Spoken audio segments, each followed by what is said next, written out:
नमस्कार, आप देख रहे हैं वर्ल्ड इंफॉर्मेशन न्यूज। भारत के अलग अलग राज्यों की खबरें। जबलपुर के सीएमएचओ संजय मिश्रा ने पत्रकार से चर्चा करते हुए एक अन्य कथित पत्रकार पर संगीन आरोप लगाए हैं। सीएचएमओ ने बताया कि विक्टोरिया अस्पताल के कार्यकर्ता अपनी पत्नी के खिलाफ की गई शिकायतों को दबाने के लिए आरटीआई को हथियार बनाकर झूठे आरोप लगाए जा रहे हैं। पत्रकार का यह कहना है कि लोकायुक्त से शिकायत के बाद एक लिपिक पर कार्रवाई की गई थी और उसे शिकायत को वापस लेने के लिए सीएमएचओ दबाव बना रहे हैं। सीएमएचओ के साफ बताया कि लोकायुक्त की कार्रवाई शुरू हो जाने के बाद शिकायत वापस होती ही नहीं है, इसलिए यह आप भी झूठा है। अब इस मामले में सीएचओ भी अन्य अधिकारियों के साथ कथित पत्रकार के खिलाफ शिकायत दर्ज कर रहे हैं। वाइट जिला स्वास्थ्य अधिकारी संजय मिश्रा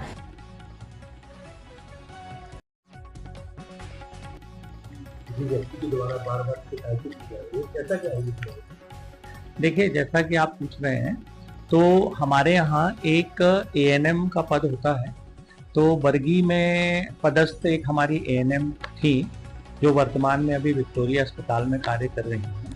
तो उनके जो पति हैं, शायद वो पत्रकार हैं, और वो हम लोगों से बार बार आईटीआई के माध्यम से जानकारी मांगते थे, जो जानकारी हम लगातार देते हैं। कोई भी आरटीआई की जानकारी हम लोग रोकते नहीं हैं। कोई एक आरटीआई उन्होंने सिविल सर्जन ऑफिस में शायद लगाई होगी, जिसकी जानकारी उनको नहीं मिली, तो अपीलकर्ता अधिकारी क्षेत्रीय संचालक स्वास्थ्य सेवाएं जबलपुर होते हैं। तो वे उस दिन अपील के लिए कार्यालय में उपस्थित हुए थे, और जब वो उपस्थित हुए तो ऐसे ही चर्चा के दौरान अभी पिछले दिनों हमारे ऑफिस की एक लिपिक को लोकायुक्त के द्वारा कुछ पैसे लेते हुए पकड़ा गया था। तो ये शिकायत इन्हीं सज्जन के द्वारा, जैसा कि मुझे ध्यान आ रहा है कि उनका नाम श्री राकेश है, के द्वारा लोकायुक्त में की गई थी। और वो लोकायुक्त और उस कर्मचारी और शिकायतकर्ता के बीच की बात है, उसमें हम लोगों का कोई हस्तक्षेप नहीं होता है। मैंने उनसे सिर्फ चर्चा के दौरान यही कहा कि भाई, हम आपकी आरटीआई हमेशा दे देते हैं, और आपने जब भी कागज मांगे हैं कोई आरटीआई के माध्यम से आपको उपलब्ध कराए गए हैं।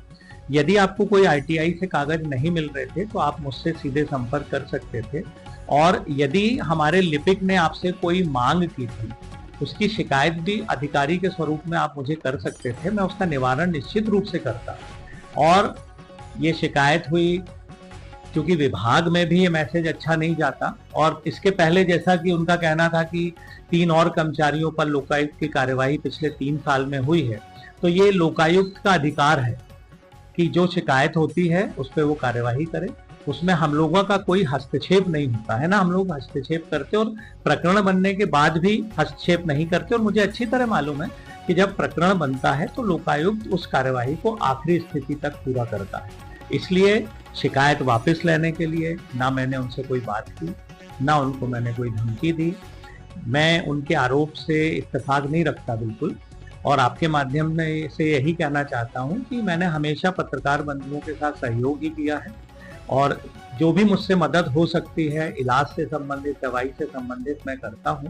उनको लगता है कुछ भ्रांति हुई है इस बारे में, और उन्हें ऐसा नहीं करना चाहिए। सर, इसमें ये भी आ रहा है कि 2022 से जो उनकी शायद पत्नी या जो भी है, उन पर भी किसी प्रकार की दबाव करते जी, उसको द्वेष की भावना से भी देखिए ऐसा हो रहा है। जी, ये एक संभावना बिल्कुल मुझे लग रहा है कि चूंकि जब वो बरगी में पदस्थ थी उनकी पत्नी, तो उस समय वहां कार्य अच्छे से ना करने के कारण उन्हें करीब करीब 5 से 6 नोटिस जो मुख्य खंड चिकित्सा अधिकारी द्वारा दिए गए थे, क्योंकि परफॉर्मेंस उनके क्षेत्र का अच्छा नहीं था।